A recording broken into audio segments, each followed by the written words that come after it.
UFC Saudi Arabia in the books. The first card in Riyadh has gone down. Robert Whittaker proved he's going nowhere at the top of the middleweight division. Alexander Volkov settled the Russian beef in the co-main event. Kelvin Gastelum came in. Harry's unsure about that one. He has nice hair anyway, that's for sure. Kelvin Gastelum ate his heart out during this camp. Didn't make weight for Daniel Rodriguez. Magomedov picked up a great win along with Volkan Ozdemir. We'll talk about all those fights. We're going to get straight into it. As always, Harry Powell is with me to break down all the action. And we start in the main event, Harry. Robert Whittaker, Bobby Knuckles went in there against Ikram Aliskerov. A short notice opponent for both these guys, really, to be honest. In fairness, that Aliskerov came in at short notice too.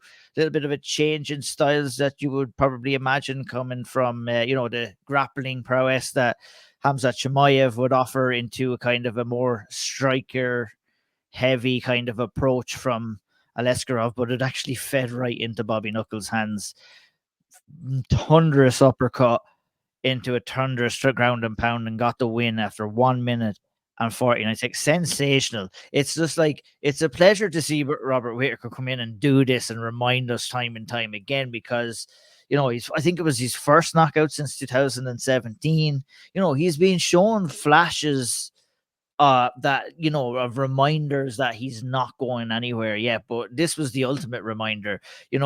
This fight was kind of somewhat kind of bridged towards Aliskerov coming in as this young, hungry guy, fresh meat into the middleweight division, first chance at high-level opposition. And, we were wondering how Robert Whittaker was going to handle this test. And Harry, he handled it with flying colors, landed in the severe spotlight. You painted your words in the article, and it was a fantastic piece again. Tell me why. Let's start off with something great here. Tell me why Robert Whittaker found his way into the severe spotlight this week. Well, he did all right, didn't he? Fucking hell, he did all right. Look, I think one of the reasons why he made it into the spotlight is because this card is and was billed to be a showcase of talent in the Eastern Hemisphere, right? There was a lot of fighters that were favorable to the locals, that locals liked, that they knew. And that's not to say that Robert Whittaker was brought in to lose against Hamzat Chimaev. That's certainly not what I'm saying here. But what I'm saying is Hamzat was brought in as the poster boy, right? It was Robert Whittaker that would just happen to be fighting Hamzat. Hamzat is a massive star in that region, etc., etc. This is, these are normal things. But Robert Whittaker comes in and just says, that's fine. Like, Hamzat, that's fine. That's the name on the contract. I'll just sign that away and we'll get to training and I'll just deal with him as we deal with him, right?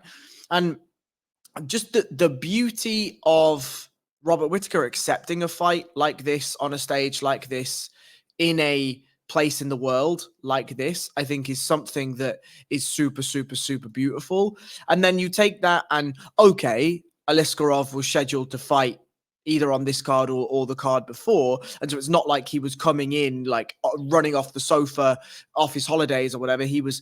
Yeah, no, he was fully primed up to go into, like, he was supposed to fight on the last UFC card before this. So he got told about this fight before he even had the weight cut for that fight. I'd imagine, he was probably tapering down a little bit, I guess. Sure. But yeah, you're spot on in terms of, we got as good as Aliskerov as you're going to see in there, I would say. Exactly. And so I don't think that the short notice replacement is certainly a short notice replacement in terms of styles, right? In terms of preparation for a specific opponent, but it's definitely not a short-term opponent, a short notice replacement, in the sense that Aliskerov is just rolling off the sofa and he's not 100% or he's not this or he's not that. He absolutely was, right? He was ready and prepped physically from a fitness perspective. Okay, him and Whittaker were then in the same situation where from a tactical, strategical perspective, they were sort of in the same boat in that they didn't really know what they were going to do other than just go and fight their game plan. So that's sort of the first thing. Whittaker says, yeah, no, grand, I'll save the card. I'll stay main event. I'll still do this. I'll still do that. Oh, and you want to give me another guy that's favorable to that region? Grand, no stress. You want to give me the guy that you're trying effectively to build into another rematch with Khamzat Chimaev because they'd fought in 2017 or 2019, whatever it is. Grand. No stress. I'll fight him. No problem. And then he comes in, and then there's almost like a little bit of a self-reminder. Forget reminding us as the fans or whatever, us as the media. It was almost like Robert Whittaker had said to himself, okay, Khamzat is one thing. This Aliskerov fella, he's absolutely not on my level, and I'm going to make sure that I show that. And from minute 1, second 1, moment 1 after the glove touch, he just destroyed him. He absolutely destroyed him. It was beautiful. Unreal. I was just trying to wrap up like the type of performance he put in. Robert Whittaker, whether he was in the cage or not on Saturday night, fought Khamzat Chimaev in there on Saturday night. You know what I mean? No matter who was across from him, he had put the preparations in for Khamzat Chimaev. He got himself mentally prepared for a guy like Khamzat Chimaev.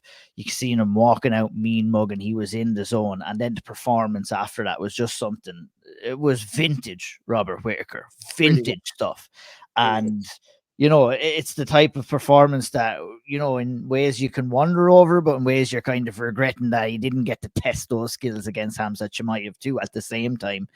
But we know that he has a level of performance like that in him. And you know, maybe, you know, it seems like he might have needed just extra spark of motivation, maybe. You know, it's hard, you know, to come back from being a champion to getting another title shot and losing that again to try and dust yourself down and come back again. You know, like Dustin Poirier in some ways in the lightweight division, and Robert Whittaker's found that spark again, it seems, and the results are on show on in the main event, like, and the finish was excellent. Yeah, I mean, there's a freshness to the feeling, you know, like he's not in that you fight Marvin Vettori and then you fight Jared Cannonier and then you fight Israel and then you lose and then you fight Marvin Vettori again and then you fight Cannonier one more time. Do you know what I mean? Like there was a circus, there was a merry-go-round, if you will, of sort of 3 or 4 middleweight fighters, and Robert Whittaker unfortunately wasn't able to get the better of Israel Adesanya in the moments with which he fought him in. But now with the Khamzat fight, there is a feeling of shit, this guy's the boogeyman, right? This guy is the guy that everyone's scared of in the division. He's the guy that everyone, you know, doesn't really want to fight. And then Kamaru went in and made him look almost human. Gilbert Burns had made him look human just before that. And so Robert Whittaker, a full middleweight, a huge middleweight, somebody that, you know, is certainly not scared of getting in a war either. There is an element of, I mean, you can speak to this more than I can, but there's an element of excitement in that where you look at somebody like Marvin Vettori, unbelievably defensively sound, very strategically sound, and won't deviate from a game plan.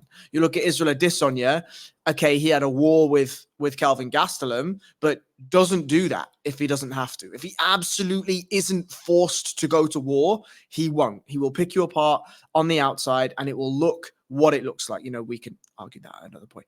Then you have a Sean Strickland who, again, isn't going to war until maybe the last 18 seconds of every fight. And so you have somebody in Khamzat Chimaev who would undoubtedly come forward and try and put Robert Whittaker away. So that fear, there's an element of excitement that's tied to that. You look at Ikram Aliskerov, who has a bunch of finishes on his record, is somebody that goes forward. And so I think that fear and that excitement there's a juxtaposition to it, obviously, because it's not Khamzat Chimaev, right? It is Ikram Aliskerov, and so they are different prospects. But there, you could, you know, to kind of counter like that point as well that you said, but there can be some fear and hesitation in the fact that it was a late switch in the opponent, and maybe you didn't have enough time to study or work out and develop game plans. But that was not the case with Robert Whittaker. He came in and went toe to toe with this guy who was known as a devastating knockout striker and did. I'm not saying what many expected to happen to him, but what many were fearing could happen to him. In there, he was like, no, not tonight, son. He was the hammer on Saturday night, and he showed it with absolute vengeance. It was unbelievable to look at. Absolutely. And like, just to cover some of the technical details, like, he was so good. So when you're a southpaw or orthodox, frankly, one of the ways that you can force range games to be in your favor is to like split the middle of your partner, right? And you could do that in multiple different ways. You could force them to move with feints. You could force them to move with head position. You can also force them to move with your footwork, which is what Robert Whittaker was doing. And he was forcing Ikram to constantly reset because he was driving his lead foot straight through the middle of Ikram's center line. And that means that you are eligible for strikes are just from all areas, right? Straight down the middle, that's a problem. You have shots coming from left and right, that's obviously a problem. And so if you're Robert Whittaker, what he did so beautifully at the beginning of the fight is he led the dance. He pushed Ikram back. He said, no. This isn't going to be what you think this is. This isn't going to be you setting the rhythm or you setting the pace or you setting the movement. It's me. I'm going to do all this stuff.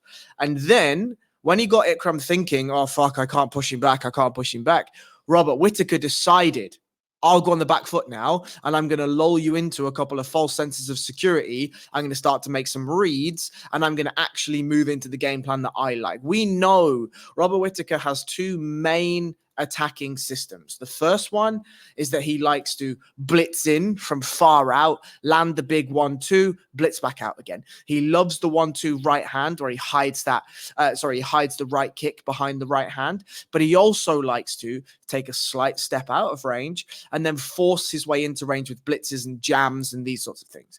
And so after he'd set Ikram Aliskerov away from his own generic game plan, which is to be on the front foot and push forward and whatever, Whittaker said, cool, I'm now going to actually implement the game plan that I want to implement, the thing that's natural to me, the foundations that are natural to me. And he was forcing so many reactions, eliciting so many reactions with the right hand feints, and just eventually just cut off the cage slowly. And then when it got to time to land shots, by God, did he land shots. The sequence that finished him was just devastating. Picture perfect, IQ on another stratosphere. Just couldn't be more impressed. Love it, yeah. And it was that specific read that he got from, with that right hand where Aliskerov was trying to counter, I think, with a left body kick or a left kick of some kind, and he used that excellently against him, as you said, to counter with the straight right down the middle, to finish with the uppercut and ground and pound. Sensational stuff from Robert Whittaker, and you love to see it. Where does that leave him now in the division before we move on to the co-main event, Harry? Absolutely no idea. Yeah, it's crazy because there's such a backlog here right now. Obviously, we're having Izzy versus Duplessis. I think Robert Whittaker is probably hoping for a Duplessis there for a little bit of freshness, maybe to get maybe that win back. Obviously, he has two losses against Izzy as well, so either or. But I think that Duplessis rematch should kind of be more down his alley than another fight with Israel Adesanya. But time will tell. He is kind of in middleweight purgatory right now. We'll wait for the result of that before we talk further. Russian heavyweights went at it in the co-main event. We had Alexander Volkov and Sergey Pavlovich fight to a unanimous decision. Fight didn't really play out as I expected it to play out. I was expecting Sergey Pavlovich to come in here absolutely firing. Came in looking heavier, and I think struggled to deal with that extra weight in there in the cage. Couldn't get his range, couldn't find his timing. That was down to Volkov's game plan as well, I guess. But a very, very frustrating night and a second loss in a row for Sergey Pavlovich, Harry. So I had a slightly different read, and the read that I had was, I wonder, I just wonder, sometimes when you're the hammer and you get knocked out as viciously as Sergey Pavlovich did, I wonder whether the additional weight is can I fortify the chin a little? can I add a little bit of movement and a little bit of timber and a little bit of weight around that chin so that I'm just a little bit more durable, right? As because I'm going to be in now. Let's make no mistake about it. Sergey Pavlovich is an elite heavyweight, and so we're not hanging around with the scrubs down further in the lower echelons of the division. We're going to be fighting really good fighters all the time now. And so I wonder whether the additional weight coming in was just a little bit of fortifying of the chin. And then the thing that I wanted to ask, I suppose, or the thing I wanted to sort of pass out with you was I just felt quite a large hesitancy from Pavlovich. Now, there are two sides to this, obviously. I thought Volkov fought excellently well, did a really good job at controlling the range with his kicks. He knows that if he throws those kicks out there, it's unlikely Pavlovich is going to take him down, but it's then going to be very difficult for Pavlovich to come over the top with those massive lunchbox hands because Volkov's range is so long with the kicks. And so I thought the outside range management with kicks, doing his best to detract away from the blitzes of Pavlovich was fantastic, right? Really, really, really smart game planning. But there was an accumulation of shots that Pavlovich took early in the first round, and none of them were like super, super damaging or anything crazy like that. But he took a couple of shots, and I just felt like his mind said, let's not get knocked out again here. Let's not do it. Yeah, it's a very fair point. Like a case of the yips, maybe you could call it after that. And we've seen that before with Francis Ngannou as well. And it can happen, especially in the heavyweight division too, where one punch can really change everything for him. But he was frustrated at his performance. I can't really disagree with anything that you said there, to be honest. And, it's strange how the trajectory can change so quickly for you in mixed martial arts. 2 fights ago, fighting for a chance to be UFC world title holder, and now 2 fights you've dropped, 2 fights, 1 knockout, 1 decision. And this one will be a bitter one to swallow too, and it's going to be a real test of character for Pavlovich going forward, isn't it? 100%. I mean, I think probably what will happen is they will give him a significant step down. It felt as though that's what they were doing here, right? Where they were saying, okay, we know that Volkov can be got to. We know that his chin isn't the best. We know that, okay, he's well-rounded. He can do everything, but he's not coming out here and he's not going to ragdoll you to the ground like maybe a Gelton Almeida would, or, whatever. He'll stand, he'll strike with you, and you've just got to deal with the range problems. And Pavlovich just couldn't deal with the range problems. And if I'm in Pavlovich's corner, that doesn't feel like a strategic error, because there were moments in the third round where he obviously needed a finish and he did put his foot on the gas a little bit and he did get to Volkov a little bit. And so it does feel more like an apprehension thing in those first 2 rounds than it does a tactical error or a systematic or a strategic error. And that, I think, is actually worse. If you go out, you're firing on all cylinders and a fella just beats you because he's just better on the night, that's easy to swallow. Not easy, but you could say, okay, well, we'll go away, we'll go back to the gym, we'll fix the holes, we'll fix the problems, the generic spiel that you get from fighters. But if you go in the back room and you turn around to your corner and you say, I was scared to throw, I was scared to get in the battles, I was scared of this, I was scared of that, that's a really, really, really different problem to try and solve. That is something that you probably won't even say out loud, especially on the night, but it's something that in yourself, and it's something that your coaches know as well. And it's a weird kind of, I've been in a situation too where fights have not gone. I've lost fights, right, for say, and when you get knocked out, it's a strange feeling as well. But when you go out there and things weren't working for you, you don't have to say anything in the locker room, nor does your coaches. But there's that eerie silence and that eerie kind of realization that it wasn't your night. And I think that's what Pavlovich probably went through in the locker room. It'll be a tough one to come back from, but we're going to find, like I said, a true test of character in his next fight. He can come back. I expect he will come back. He's got plenty of time to work his way back up, but I definitely think a step down in competition is definitely worthwhile for him. I mean, I don't know. I know we're going to move through relatively quickly. Any quick names for any of these guys? I mean, we're talking about, Pavlovich here and his downfall, but fair play to Volkov. Went in there, got the job done, kept his hair intact during the fight, but set up a couple of big fights for him as well down the line. So we have to give him credit where credit is due as well, Harry. 100%. I mean, coming in, I felt as though Volkov was going to struggle in this one. Like, Me too. I really was fearful that the range and the volume just wasn't going to be enough to keep Pavlovich away. But he just fought brilliantly, and testament to Volkov in the last sort of 2 to 3 fights, he's shown improvements. And I mean, like, 4-fight win streak improving. And when you look back at his UFC career, Harry, we can probably be a little bit overcritical of him at times. Losses to Derek Lewis, obviously a fight that he was winning until he famously lost. I lost to Curtis Blades, title challenger. Cyril Gane, number 1 contender, and lost to Tom Aspinall. His last loss was to Tom Aspinall, who's now the interim heavyweight champion in the division. So, I mean, solid wins over Jairzinho Rosenstruck, Alexander Romanov, Taitu Avasa, and now Sergey Pavlovich. You could be looking at a Cyril Gane fight, maybe a rematch in France. I think that's a fight that Cyril would want to take as well, perhaps. A couple of big fights in the horizon for Volkov, and well deserved given his current form, like you were saying. Yeah, for sure. And I mean, I think it also really does depend on what Tom Aspinall wants to do as well. Like, let's say Tom Aspinall gets through Curtis Blades and the Miocic Jones saga isn't over.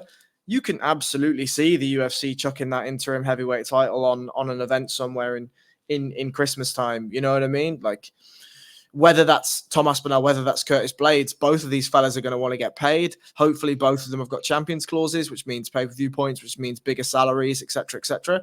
And if you're Curtis Blades, you're like, yeah, I'll fucking fight Volkov, no fucking stress. And if you're Tom Aspinall, you're like, yeah, I'll fucking fight that cunt again, no stress.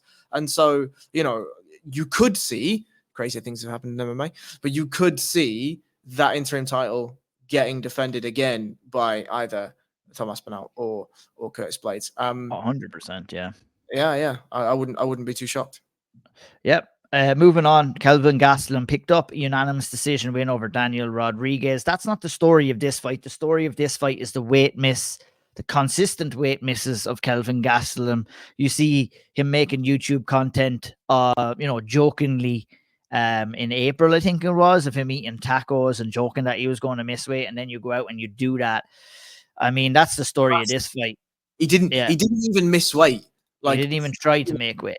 He didn't even try and make weight. Like, yeah. he came in on fight week and said, yeah, lads, I'm not even going to fucking make this. Like, I mean, I'm sorry to just jump all over the point, but like, the UFC are almost as much at fault here for even thinking about booking Kelvin Gastelum in a middleweight fight. Like, in a welterweight. Welterweight, yeah. Like, what are we doing? What are we actually doing? We know that he does not have the discipline to make the weight. We know he doesn't have it, and so poor fucking Daniel Rodriguez, who's not the smallest man in the world either, right?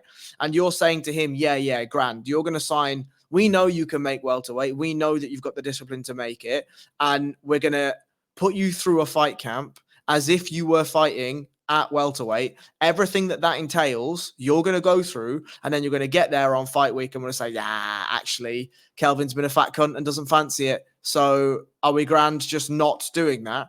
And, he'd already started his water cut, right? The water loading was definitely happening by the time that stuff all came out. And so, yeah, I just, as much as I hate weight cutting, right? And obviously that's relatively well documented on this channel, but yeah.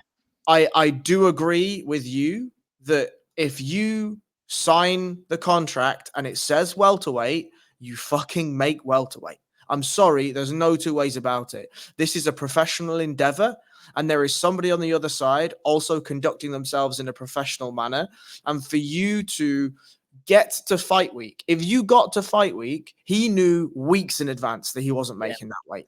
It's just pure unprofessionalism from him. Like, I mean, to not even try. Like, you can understand weight cuts go wrong. You could get an injury, but none of that is the cause of this weight miss. Look at the the positive that's came out of this, if you want to look at it from Daniel Rodriguez, is he came out, he said he was rewarded a new 6-fight contract, a pay rise, 30% of Kelvin Gastelum's pay, and he deserves all of that for taking the fight like that on short notice, especially when you have a guy across from you who just is nonchalant about making weight. And it must have been a bitter pill to swallow for him to go in there and actually lose the fight then by unanimous decision. But at that stage, I really think, and you know what? I can't even fucking blame him either, Harry. I think Daniel Rodriguez was good. Let's go in there. Let's stay as safe as possible. Let's get my paycheck. Let's go home and let's regroup and actually fight a legit, proper guy who wants to make welterweight the next time out. And you can't blame him for that, really. No, I mean, unfortunately, what it also was a vintage Kelvin Gastelum performance where he has an iron chin and he takes loads of damage and deals loads of damage, and he's fun doing it, and he gets the fight to the ground and he lands ground and pound, and he's just over and back a fun fighter to watch. But it's just so tainted. Every time you watch him now, you watch him, one, saying, why don't you just make the fucking weight? And two, you watch him and you say, you actually could be a really, really, really good fighter. You have the wrestling, you have a great chin, you have the inside boxing, you clearly have the cardio. They went 3 hard rounds, and all of those things are not necessarily championship level material, but they are elite upper tier divisional material where you need all of those things in order to just be in the conversation. And Kelvin Gastelum has them.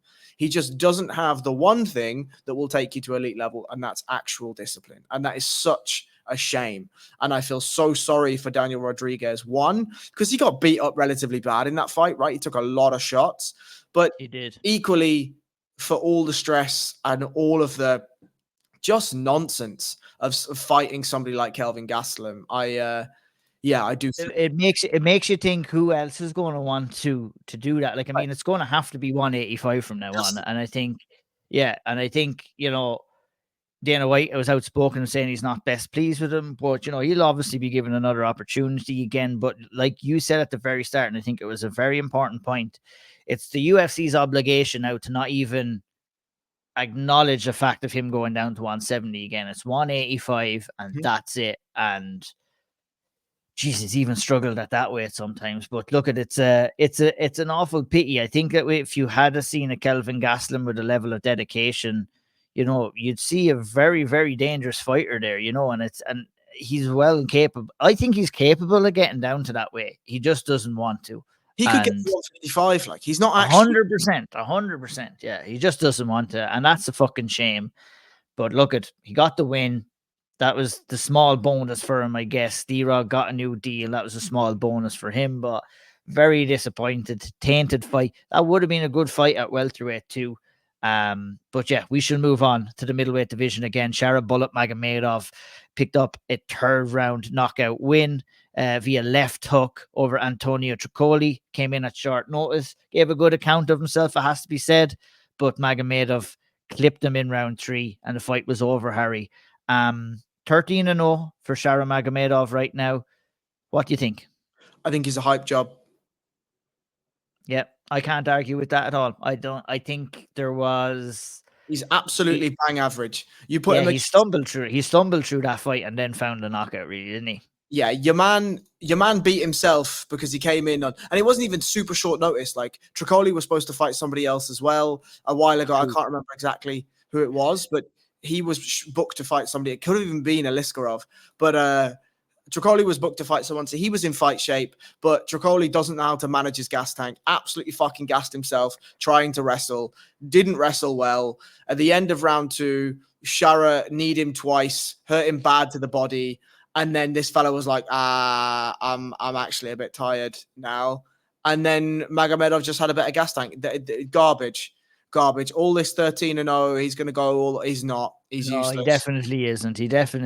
He's going to get found out eventually. So, he gets clipped way too much. He's available for shots way too much. Yeah, he's not available for that left hook, or is his right or left eye that's gone? I mean, yeah, like that in its own right, it's going to give you some limitations, and you can only see half the shots that are coming at you. But yeah, no, Tricoli did come in a shot. I'm looking at this card. This card was ravaged looking at the bouts that pulled out of it. But yeah, look, there's not too much to say about that fight either, to be honest. I agree with you. I think Magomedov is good for a win at that level, but I can't see him marching too far up the rankings. Look, at this stage, you could put him in a couple of fun fights. He'll put bums on seats. He's, a daunting looking figure. Yeah, give him a Michelle Payer. That would, I don't think that's going to go too well for him at all, but it would be a very fun fight. I tell you, who did not have fun. Oh, go ahead. Michelle Payer, Kelvin Gastelum at 185. Yes, there you go. Yeah, that's a nice one too. I mean, I think Michelle Payer versus anyone at 185 was going to be a fun as hell fight, to be honest, because he's been looking like a monster there. Looking of a monster, Volkan Ozdemir went out there and looked like a monster, but Johnny Walker went out there and looked like a puppy, to be honest. It was not a good performance from Johnny Walker. I was absolutely blown away with how bad Johnny Walker was in this fight. It's like, I don't want to, it's hard to kind of, like, he just looks dreadful. I didn't want to be super disrespectful, but like, the facts are the facts. He did not look like he wanted to be in there for 1 second. Footwork was terrible. Couldn't find his jab. Was losing the footwork battle. Found himself, he's back against the cage way more than he should have, and lasted a hell of a lot longer than what he should have as well, to be honest, and still got knocked out inside 2.5 minutes of the first round by Volkan Ozdemir. Frightening knockout uppercut followed by one coffin nail. I don't know, man. With Johnny Walker, it's like, I'm very interested to see what you have to say, because it was just like, it didn't feel like Johnny Walker showed up there, to be honest, at all on Saturday night. When you're fighting Volkan Ozdemir, there's one rule. It's literally one rule to beat him, and it's don't go behind the tram lines. If you go behind the tram lines, the blitz is coming, the left hand is coming, the big shots are coming. That's the rule. You find a way to reset, find the center of the cage, and fight him from there. Because his pocket exchanges, he's got power, obviously, big power. But when he's in the center of the cage and he's dictating range and space and he's fighting all those battles and stuff, he struggles far more than if he's able to push you against a tram line and just use his solid cage cutting and the fundamentals of cage cutting in order to find the spots. And Johnny Walker just seemed to fling some kicks out every once in a while and didn't really do much else. Like, I don't know. I'm just going to leave that there. I don't know what we do with Johnny Walker. I don't know whether something has happened. I don't know whether fatherhood has changed Johnny Walker's perspective on fighting. Yeah, it's all speculation at this stage. But Absolutely. I mean, look at Johnny Walker is definitely a much better fighter than what we've seen in there. Like, it was still a fight he could have went out there and performed at 100% of his abilities and still lost, but he just didn't perform at all. And it's a shame, because if he had have, it would have made it for an interesting fight. But Volkan Ozdemir, fair play to him. He went out there, took the bull by the horns, closed the distance, got off his shots, and absolutely devastating knockout. I mean, when Johnny Walker gets knocked out, he gets knocked out in style. It has to be said. But no need for that coffin nail, though. No need. No, I don't. There might not be no need for it, but I'll never be critical of somebody in that. Sure. I mean, you can't be, like, you're in kill mode. I'm not critical of Volkan. I'm not critical of Volkan. The referee should have been a little bit more. Yeah, for sure. I get you. I do understand that, and I don't disagree with that at all. I mean, there's, we've seen, those Thai boxing refs, they're jumping down, protecting lads' heads. Get yourself thrown in there. You have to protect these fighters too. So I wouldn't definitely lay the blame on Volkan. He's got to do what he's got to do. The referee could have been a little bit quicker. Who was reffing that fight? I can't remember. Herzog as well. Yeah, she's a small enough old gent for two big boys as well. I can understand him not wanting to throw and throw himself into the mix there. And Volkan Ozdemir is laying down the hammer on the coffin. But yeah, I mean, Ozdemir sets up a couple of good fights from anyone that tickles your fancy in the light heavyweight division. It's tough because Ozdemir is kind of in purgatory as well, right? Where we know that he's not going to beat an elite level guy. We also know that he'll beat almost everyone, just underneath that top 15. Like when Anthony Smith was fighting an actual light heavyweight, I was interested in maybe doing the winner of that. Like Anthony Smith put a win together, whatever. But it feels as though now it's going to be Roman Dolidze, right? And Roman Dolidze is obviously not a light heavyweight, and he might still beat Anthony Smith, whatever. But I'm not necessarily sure I want to see Ozdemir versus Dolidze. Yeah, I think Smith might take that fight, and I think you could do the rematch. Yeah, I think you could do the rematch of Ozdemir versus Smith. The timelines match. Although Smith wins, he's after coming in at short notice. I know he'll probably have eyes up the division rather than down the division, but yeah, we'll see what happens there. Yeah, we'll talk a little bit more, I guess, about the light heavyweight division on the 303 build up, obviously, with Pereira and Prochazka going at it there. Nasrat Haqparast and Jared Gordon fought to a split decision, another controversial split decision here. Did you agree on the result, and what did you think of Haqparast's performance? So, for the first time ever, I actually don't care. I just thought it was a great fight. I think both of them fought really, really well. Both had spots. I did score the fight for Haqparast. I thought he was just doing the better work. Okay, it was on the back foot for large portions of the fight, but that doesn't matter, right? The damage was still damaging. The impact was still impactful. But yeah, I was impressed with both guys. I was impressed with Jared Gordon constantly being willing to try and mix it up. And okay, he didn't get the takedown until late in the third, but like he was always willing and trying to make it an MMA fight, and that always sort of gets him in my books. I think maybe this is me being insulting too, and I apologize if so, but we know the level of Jared Gordon, right? And there was a time where we were all pretty high on Nasrat Haqparast, and we were pretty excited about him, and we were really thinking, okay, we're not necessarily we're going to win a title or anything crazy like that, but we thought we had a guy that was going to go and do something in this division, and for him to have a super close fight with somebody like Jared Gordon, it just kind of shows you, one, how much the level has not progressed in a way that we thought it was going to, and two, how fucking wrong we can be, Yeah, absolutely. But yeah, I mean, for Nasrat now, he's on. I think he's on a bit of a win streak anyway. He won his last fight as well, didn't he? Yeah, he's on four fight win streak right now. So making a resurge back into, and I imagine he'd probably be flirting with top 15 opposition next time around, and I think he deserves that on a 4-fight win streak, especially in the lightweight division. But yeah, like still, him making a surge up the division, I think, is something that we both think is not going to happen, fair. And I know that you're agreeing with me there. Moving on to the next fight, 145-pound division. Short notice, Felipe Lima came in on short notice and up a weight class to take on Muhammad Naimov and performed spectacularly. And I don't want to use that word lightly. This was a spectacular performance because had a horrible start, fought his way back into the fight, and then fought and got the finish as well. I'm not going to lie. I do wake up on a Monday morning and I do check my Twitter notifications, and I do see that Harry's Severe Spotlight is generally always posted, and I'm always excited to kind of get that into me on a Monday morning. I was fairly sure I was going to see Felipe Lima's name on that. Obviously, Robert Whittaker does deserve that moniker as well, but he must have been close. Was it a tough decision, Harry?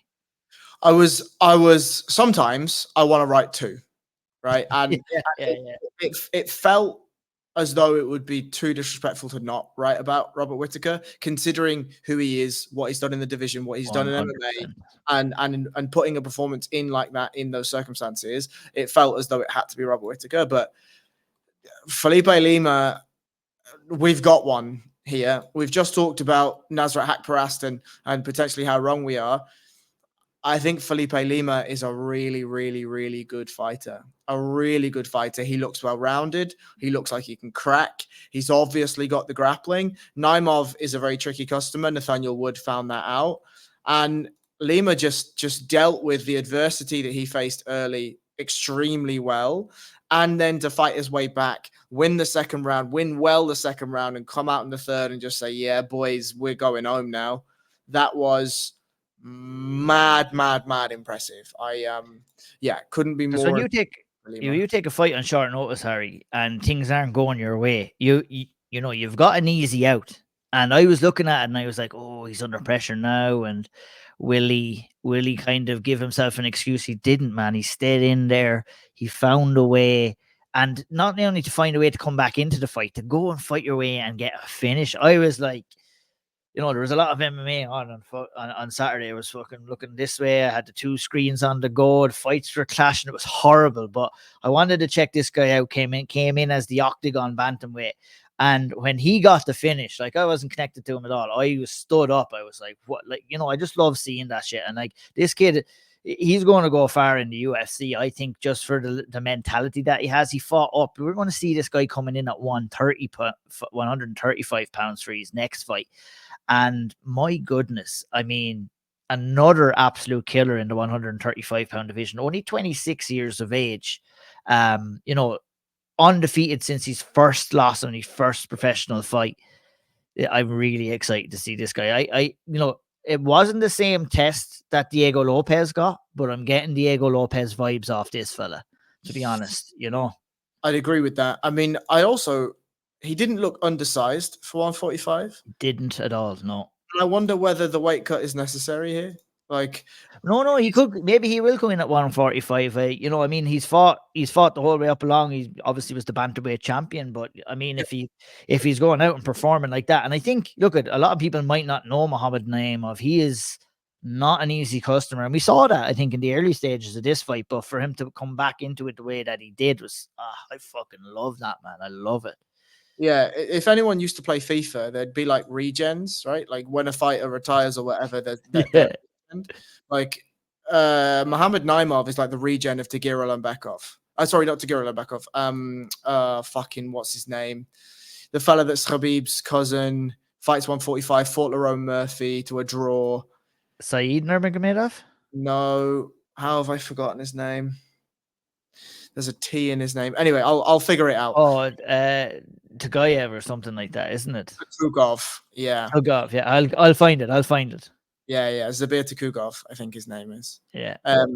But yeah, like it's that. He is so hard to look good against, is Naimov.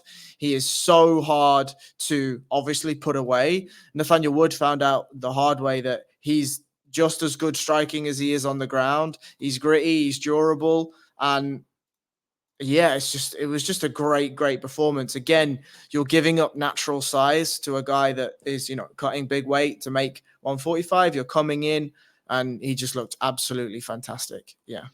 Yeah, Tukugov, Zabira Tukugov. Yeah, that's guy. Fought Leon Murphy to a draw, but a tricky customer nonetheless. Didn't get the job done on the night. Not the greatest night for, you know, the quote unquote locals, to tell you the truth, on the card. Rinat Fakhretdinov, obviously, and Nicholas Dalby fought to a close split decision. It was a pure war, grinding from a technical perspective, Harry, probably not the best, but these two boys were just slugged it out, grappling. Well, I mean, you know, you had some technical grappling exchanges. I was probably a bit loosey-goosey. On the feet, not so much. I think they were winging a little bit, but, you know, Fakhretdinov had Dalby hurt early. Dalby does what he does and just remains in there. Well, kind of like a case of the Felipe Limas, just, you know, has the ability to stay in a fight even if he's not going his way, and then turn that fight around. And he did. He came awful close here, man. I mean, you could have scored that third round for him really easy. It was Fakhretdinov that did get the nod. But it was a very fun fight. I mean, this fight was exciting on paper, and it definitely lived up to that excitement as well. Would you agree?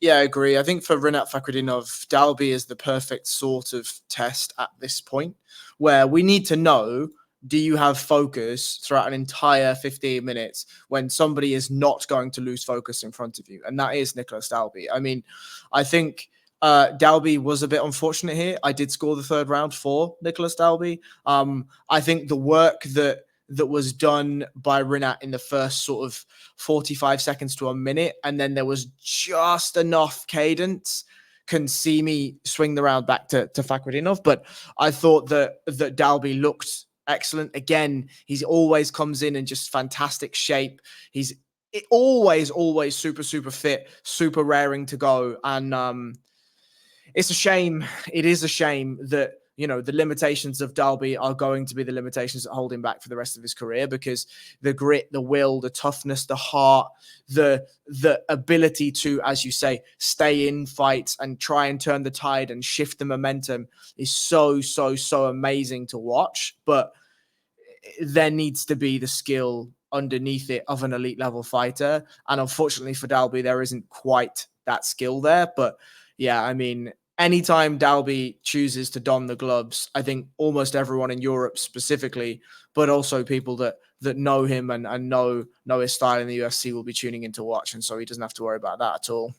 Absolutely not. If you go out there, look at him, prove time and time again. If you're in exciting fights, even if you lose, you know, you're going to be given that opportunity. And look, he's not, I mean, he's not on the losing streak or anything like that. He lost a close split decision against another difficult guy in Fakhretdinov as well. So it's a type of fight that I'd be interested in watching again, to tell you the truth. But yeah, it'd be interesting to see what to do next. Fight past prelims, Muin Gafrev picked up a unanimous decision over Kwang Ho Kang. Magomed Ghazi Azulov picked up a majority win over Brenson Ribeiro. It was an all right fight. In the road to the UFC, Chang Ho Lee and Long Xiao fought to a split decision with Chan Ho Lee. I mean, yeah, that was a road to the UFC fight. It was very poor quality, to tell you the truth. I don't think I told you not to watch it. I can't imagine that you did watch it. Ghazi Asulov, obviously, you know, 9-0, looked okay for a guy who's 9-0. Nothing to get too exciting about with him, to be honest. But you know, he's 30 years of age, undefeated, still has a little bit to go. And obviously, Muin Gafrov picked up a good dominant win over Kyung Ho Kang as well. I know that was the Gafrov fight was a great fight to show the scoring criteria again. Yeah, because Kang was in some great grappling positions for a long time, took his back, mounted him, was in some nice grappling positions, but did absolutely nothing. And then Gafrov managed to get into either positions where he could strike from the bottom, or when he was on top in good dominant grappling positions, made sure that damage was a priority. And so that was a very, if you are adhering to the judging criteria, that was a very easy fight to score. Whereas if you just watched a fight, you'd be like, oh, that was a close one. It wasn't. Indeed. Very well said. And that wraps up the Balance Breakdown this week. Obviously, we'll be back later on in the week for the Severe Setup at BJJ_Harry Powell at O'Neill MMA. We'll see you later on in the week for the 303 preview.